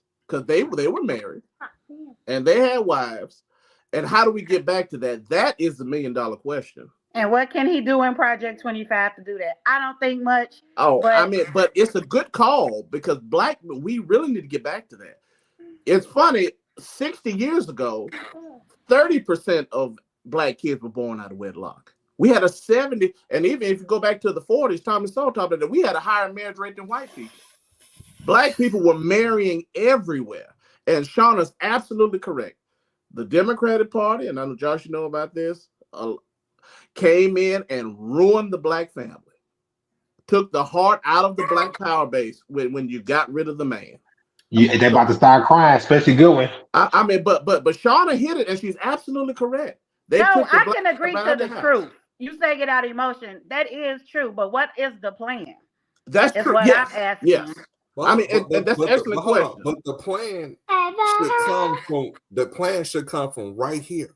Right. Yes. Exactly. Yeah. So that's why I asked in the beginning, I said, did y'all get y'all invitation to the Project 2025 sit down to talk? Oh, well, never mind. Ian let us know what's the plan. Ian was invited. What is the plan to get Black fathers back? Did Josh get yours now? I didn't get no invitation, but I got this. I got this. Josh been down at the Capitol the whole time in the back room writing with them on Project 2025. I was not a ghostwriter on Project 2025. You was right down the street at Pennsylvania Avenue. But, Number 2. Go ahead. Decimate the administration of state and return self-governance to the American people. Thoughts? We're all for smaller government. Okay. They want to go. So I know everybody's seen the announcement today. Elon Musk and Vivek. Absolutely moronic. Have been put in charge of trimming the fat. They're getting to 2026 to go in and dismantle the government and cut out what they think is excessive. And put robots in place. So Elon Musk was born to wealthy parents. Vivek was born to wealthy parents. So again, I'm asking. Well, why does that matter if they were born to wealthy parents? Because it matters to me because I don't, again, like I said, and y'all are trying to explain the whole, like the Democrats lost the working class or whatever like that. I cannot wrap my head around how people think that someone that has never known to go without, how are you going to come in and change something that you have nothing, like you don't have you've never not ate one night. You've never You've never not came home from school and the lights is off. You've never came home and somebody's in the backyard turning back y'all water. Like it's amazing to me. And I'm not trying to say that's everybody's story. That's not what I'm saying. What I'm saying is how is these highly rich people going to connect with that type of person? They've been doing it since we've gotten here to this country. Because they can't connect. They just hit a cut. Okay. It's austerity for them. But this is why I feel this is a lackadaisical. One is because you put those two guys who never even probably handled a balance sheet that size. You got a $6 trillion balance sheet. When I took government accounting and for my master's degree, I was baffled at how the government accounts money and how the government balance sheet looks. And from having some knowledge of the actual federal budget, good luck in finding something called waste fraud. I mean, there is waste, fraud, and abuse, but there's so much bureaucracy and red tape to cut, to kind of weed that out. If you're going to find waste, fraud, and abuse, you're going to find it, but it's not going to be to the tune of $2.5 trillion. DOD ran out of money to fund critical maintenance on helicopters 4 months before the federal budget came to a head. Agencies are providing services at a bare minimum bone. So, like, and they have 20 kids. between them. I'm So really they looking for. It's going to be really entertaining because if you ask me, when it comes to national defense, the budget needs to go up to 1.5 trillion, not 850 billion. Well, they claim that they're going to Why find do you it. say that? Because one, we can barely service our equipment. We're behind on schedule in delivering Navy ships, critical warplanes, and other battle-tested gear. We're actually behind schedule. So if a war was to kick off tomorrow, we are ill-equipped to fight that war. And our nuclear arsenal was outdated. It needs to be updated and modernized. That takes money, guns and butter. You can't go to war. You ain't got your guns and your butter right. And right now, DOD is underfunded. They're barely making it with the 850 billion that we give them. Like I said, they ran out of money. They couldn't buy screws for helicopters. Mm-hmm. So they need more. I think the defense budget should actually be 1.5 trillion if we're really talking about building our military back up. And isn't he trying to put the military on the American people? So that needs to be doubled, correct? Yeah. Okay. Well, now and now, Josh, and now to you, now when you were talking about how you got your master's in government, I got my undergrad in international politics, and countries spend money stupidly. I mean, there's pork belly, you know what they call pork belly spending everywhere. And in fact, they just had a report today how there are thousands of government workers still working remotely when they don't need to, because now they just have wasted buildings. So where do we find, now you probably won't find the $2 trillion. I don't disagree with you. I think that may be a fictional number, but can you find it? Can you find a lot of, you know? Well, I can tell you this when it comes to the gut. Well, now they were businessmen. So I don't know why because they actually have to run a real balance sheet. Now the government doesn't have to run one because they take taxes. Well, see, this is what they're going to run into. They're going to run into the red tape that Congress created on itself, and then they create the problem and then run and point to the problem. True. When it comes to government workers and people working remote, and then you have all this empty space, there's a process, a bureaucracy that you go to dispose or even sell that property. Agreed. That takes a long time to do. Now, what happens when you remove that red tape?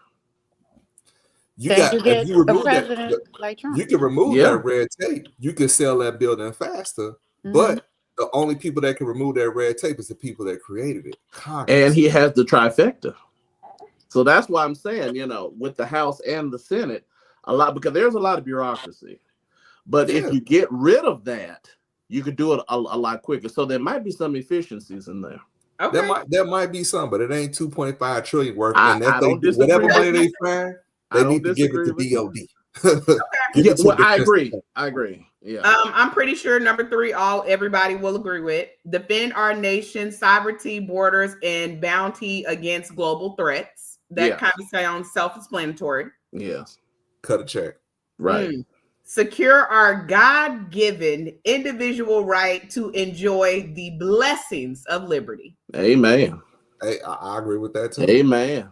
Yeah. Because where else can you live at the level at which we live with the amenities of liberty that we have in the world today? Now you can go to Europe, but cultures are different, especially the ones that have monarchies. You can go to other countries that have some semblance of democracy or republic, but they're not as stable. So there are there are a lot of perks to living here. There's an economic caste system in European countries that we might not necessarily have here. There's an Indian caste system that you can't even get out of. The job that your parents had determined that liberty word is pretty tricky. Your whole future. I think many of us probably come from parents that didn't have maybe just a high school degree, but here we all are educated Black people with 401ks and pensions. So, I mean, that wouldn't necessarily happen in Great Britain, France. Oh, absolutely. Look at India. India has a caste system now that you can't get out of in 2024. But I do want to say, I think the word liberty is tricky. Mm-hmm. it's not all people have liberty. And I think black people sometimes can feel like you have liberty till you driving down Cicero at 2 in the morning with a tail light out, and your liberty is not as strong as you think it is. So sometimes we can say, like, yes, all of us deserve liberty, but all of us are not given the same quality of life as others. But you still have Agree. but you still have the law to where if you pulled over with a busted tail light. Now, I won't say that hasn't happened to me. And when I lived in Chicago, I had to take Cicero home off 294 when I lived on 150 Cottage Grove. Well, not with that So new frisk. Not with him trying to go back to frisk and search. Stop and frisk. Stop Oh and yeah, frisk. yeah. You know, Stop that's and like frisk. liberty's about to get real unliberty in a second. Well, like, now but I'm for stop and frisk. and I'm not. in some categories, I mean, I'm not opposed to it, and I drive where I want to drive, and I know I'm bald and I look like a school teacher, so they don't bother me. And I drive in 10-year-old cars, so they already know I'm a father going somewhere. So so generally they don't bother me. However, if you're pulled over unjustly and you prove that, you can give that town a whole lot of hell. Well, he's Whoever giving them that also. municipality. He's also giving them. He's gonna go with the qualified immunity. Well, okay, I could go with that. He just did the speech yesterday, so like I said, I could put it in the comments. He said he was going to give them insurance so they're not sued, and those seeking to sue them will be judged, and all of this stuff. And like I said, Trump is the devil, but that devil talking really crazy to me right now with the stuff he's saying, and we have to acknowledge that doesn't work for me as a black woman. I don't have a son, but in the future, I wouldn't want my son to be pulled over for probable cause, and that's just because he's black. Well, if you can prove that you were pulled over just because you're black, they got a problem. I just want us to. Well, you can't prove it if you're dead. Look at here. Now, I've been pulled over. I was driving my grandfather's pickup truck, and there was a light out or something. And it was a white cop that pulled me over, and he was just the most pleasant person. And well, you showed him your MAGA card. You showed me your MAGA card. Notebook. And I'm 10 and 2. And he came and he said, "Hello, sir. You something on the back of the truck wasn't right or something wrong." And I said, "Yes, sir." I said, "Look," I said, my car is being serviced, my grandfather's truck. Here's the registration. And he said, "Oh, well, thank you, sir. I just want to let you know that this was going on." Now, I understand that's not everyone's experience. I get that, but I find it very interesting. How did you have your MAGA hat in the back of the window? See, this was under Biden. You're gonna have to have a bumper sticker. You're gonna have to have the Black for Trump bumper sticker. Right. You're gonna have the Black for Trump bumper sticker. That's the only way. I may get one just so they can leave me alone. Look, it's crazy. If you feel like you gotta have a MAGA sticker to drive through certain areas, I mean, in Chicago, you used to it. When you go through the west side, you turn your hat to the left. I mean, but anyway, that's neither here nor there. But I just don't want back to what I just don't want us to get caught like, okay, there are instances of unjust, but on the grander scale of things, the black people in this country are the richest colored people on the planet. For all the it's true, it's statistically true. I can agree with that. It's true. We got some kings and queens in Africa that we like to highlight and the unfairness, and it's true. You know what I'm saying? Like what he said, we do have a constitutional amendment of due process, equal protection under the law, which is not under the other constitutions of other foreign countries. And when it comes to wealth creation, even though we are in last place in this country, amongst all the other racial and ethnic categories and educational brackets, when you take us and compare us to the other colored people across the country, we are head and shoulders above them, which is why they want to come to this country and create that same wealth or opportunity or have that same shot for themselves. I So think with that, it's also the history of blacks, and we're the most killed and everything that you could say in that nature too. History is history. Even though we're the most whatever now, we also are the most, killed, everything else you could say, hung, then we had to fight for rights. So yeah, it's a two-edged sword with everything. So but I you just know don't want what? us to No, I actually this is I like your point of view because I want to take that and reformat it. Historically, our people have been through so much in America. Why do we not consider ourselves as American as apple pie? We were here, not in the right capacity, but when it comes to, being here in this country, help building the foundation from 1619 on forward. Like, I think we should have a certain level of pride and patriotism that like this belongs to us just as much as anybody else. Like, you know what I'm saying? I You just want to know that's why? I want to say go ahead. Because in certain go ahead, spaces, go ahead. we still don't feel welcome. And you don't have to feel welcome. But But the question was asked that the reason that we don't feel as American pie is because there are still certain situations that you will walk in and the color of your skin still does matter. That's And why it's still I American is still understand that. a white pie only. come You know on, what I'm saying? like, It's white pie come only. on, like, I can eat color pies, them is but not white white pies. I pies. can And get a how much black money is it job. gonna take to I make can it get a a black black pie? job, but not a good job. I Like, just come on now. I understand all that. I just feel that you can control your perspective and how I look at it for myself in terms of like I look at my history and my legacy. My great grandparents were sharecroppers in Greenwood, Yep. Mississippi. Yep. Now their grandson, has kind of broken the mold, and hopefully my son will continue to carry on that legacy, via different apparatuses. So I'm just trying to see when we're going to get a different perspective and have the sense of entitlement to this country that others have. Well, you're So absolutely correct. And we can start with just a basic of getting life insurance. Start there and get life insurance.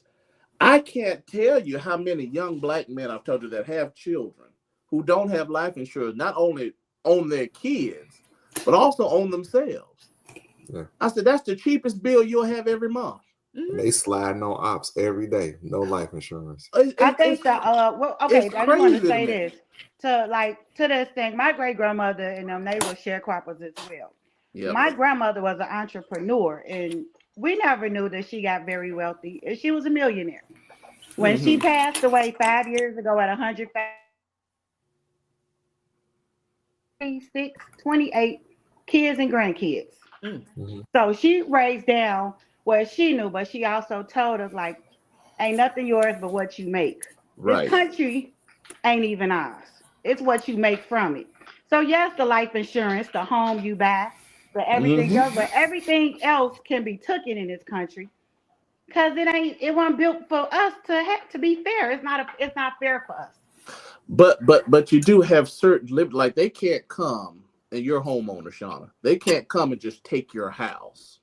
Oh, but they can do rules like they do with the forfeitures, where they come and they put liens on your house little by little for different things so that they can come and take your stuff. It is things that they are Now, let doing. me tell you something. Texas has been taking out black communities for years. But we were also property owners for years. But I'm saying in general, like what she's talking about, but putting different things in place, like, and maybe it's because I came from that industry.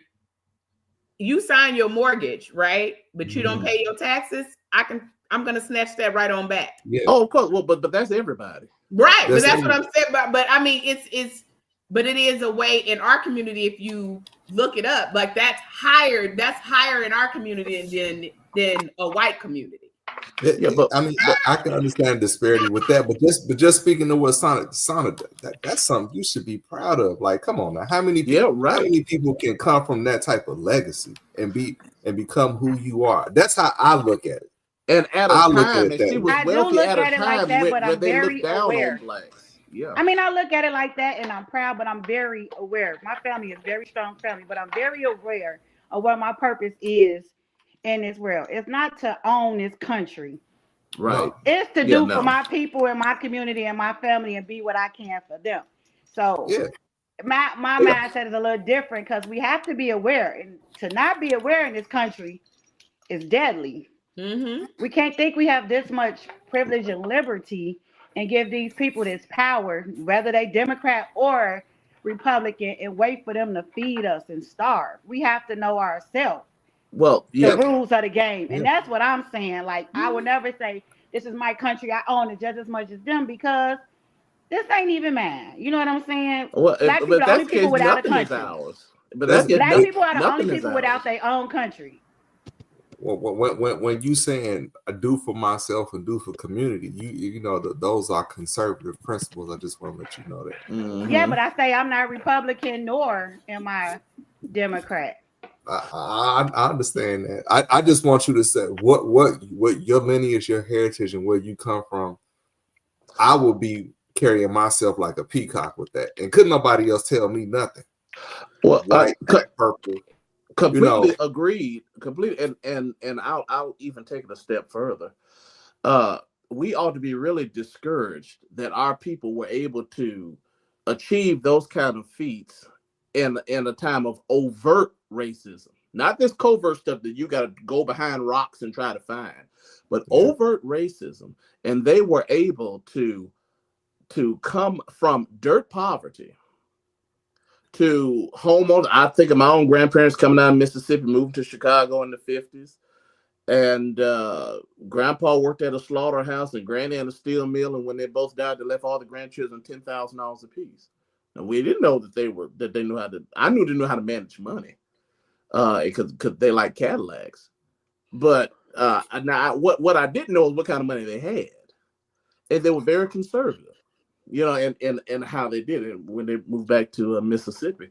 So now we have land and a house down there that's perfectly fine. And now my mother will go to me, and then we'll go to my son. So just, you know, just that generational passing down of a legacy. Yeah. Shout out to, you know, the blacks who have made it, you know, or who feel like they have made it. And Ian, you're right about life insurance, and Josh, you're right about owning property and having feeling like you have a piece of this American dream that has been so often spoken about. But because you are black, and Josh, you are very black, it is not, you know, it is, we're just not treated as equals in this country. And it's just a different form of slavery. And for us, I consider myself privileged as well. But I've been a blue collar worker my whole life. You know, I've made some good decisions. I've had both of my parents, you know, so, you know, shout out to me. But there are plenty of more of us that have not been given the same privileges, with, you know, having both parents, or going to a school, or having good examples, or just being able to recover from having a felony. You know, let's get serious. We're talking about a president with multiple felonies, where if I had a felony, I wouldn't have been able to get a job at CTA back when I started in 2008. I wouldn't be able to work with kids. I damn sure wouldn't be able to run this country. So I get what you're saying, and a lot of it is personal preference, but some people have just been so oppressed from generation to generation and not been able to afford a lot of the luxuries that we have been able to afford. Yes, some bad, poor decision skills or choices, but let's be honest. The cards are stacked against us. We have to almost run a perfect race. And Josh and Ian, you can tell me what hiccups you've had in the role that have maybe prevented you from getting to where you are. And I can't give you too many hiccups in the road for me other than being racially profiled at 18, and luckily they threw the case out.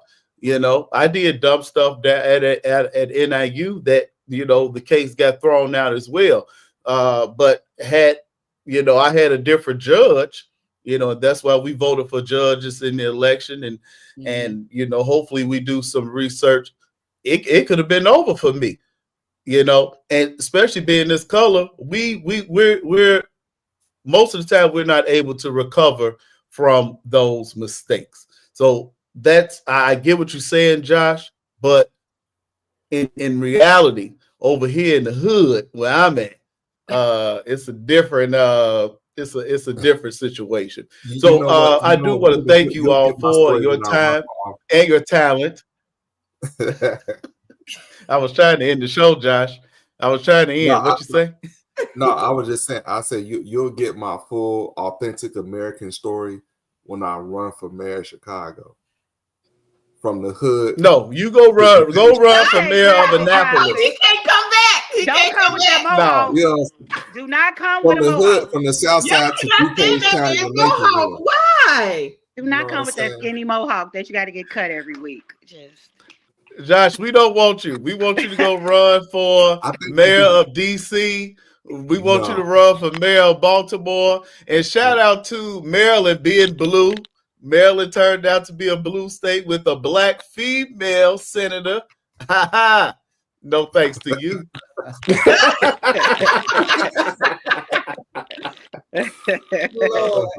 Josh, when you win, but I do want to, don't forget about us. When you come back and win the mayor run, we'll stomp the ground. We'll campaign for you.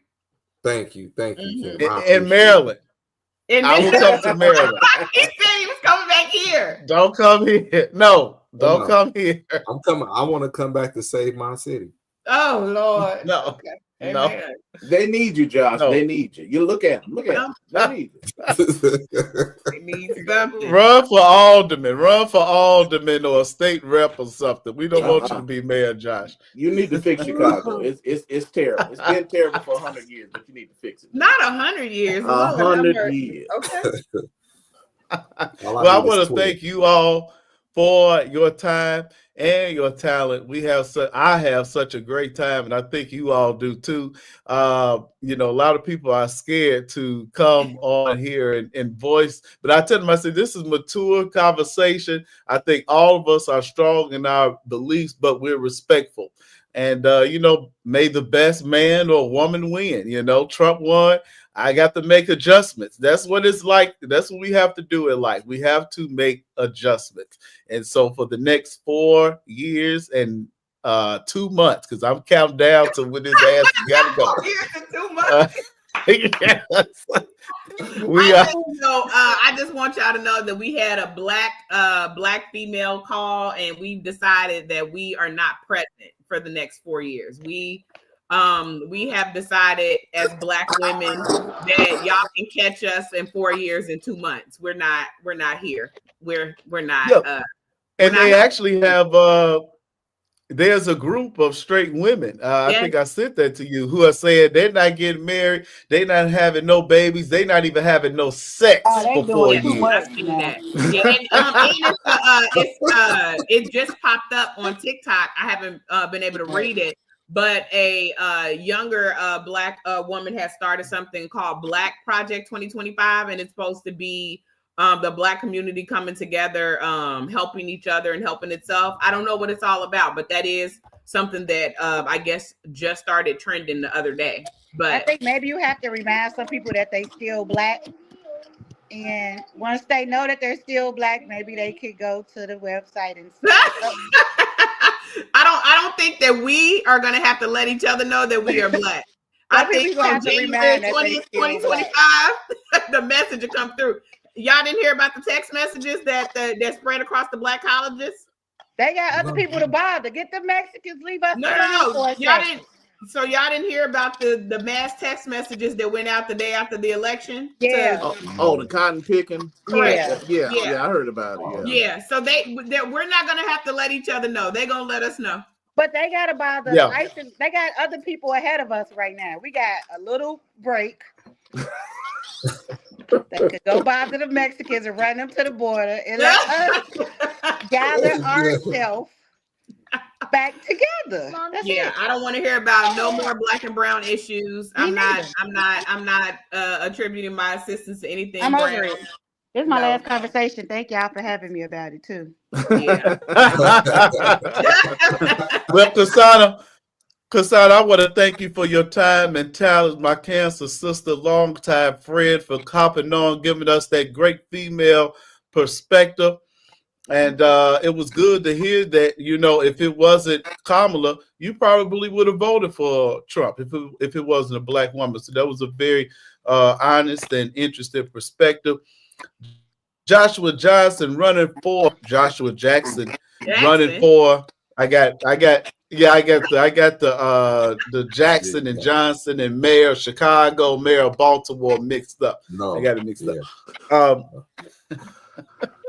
Thank you so much for your time and your talent and your honesty and your perspective. You're great. And you and Ian always give us a great history lesson. Lets me know that I did not pay attention in school at all. And I didn't read.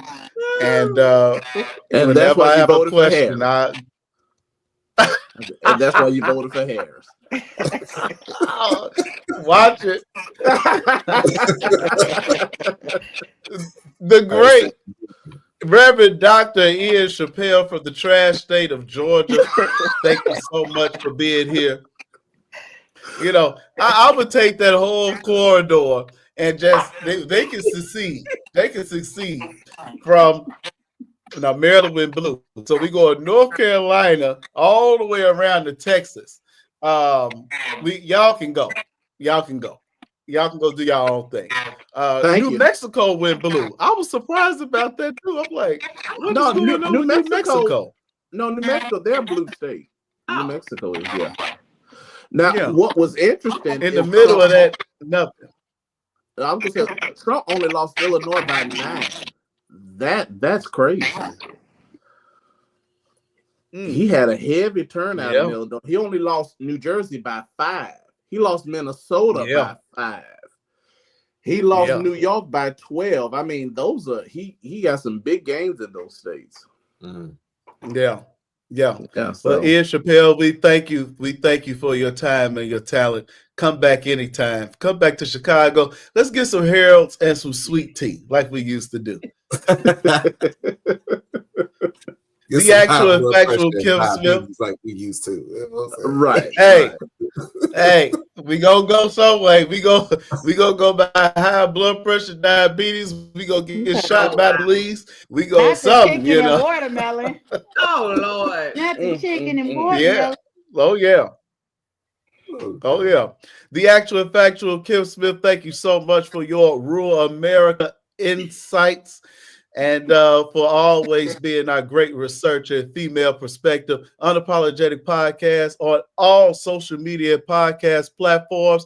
Thank you all for your time and talent. We got 4 more years of Donald Trump. Get the money. Hopefully he doesn't change it where he... Yeah, Josh, send us the stock. Yeah, we need the money. Send the stock, Josh. And also, I would really love when everybody has a chance or whatever. We don't have to do it soon, like you said. We got 4 years and 2 months, but once everybody has familiarized themselves with Project 2025, I would really love for us to all come back together and have a real conversation about it. Okay, sounds good. So okay, you're familiar with it. Yep. All right, y'all have a good night. All right, good night. Good night.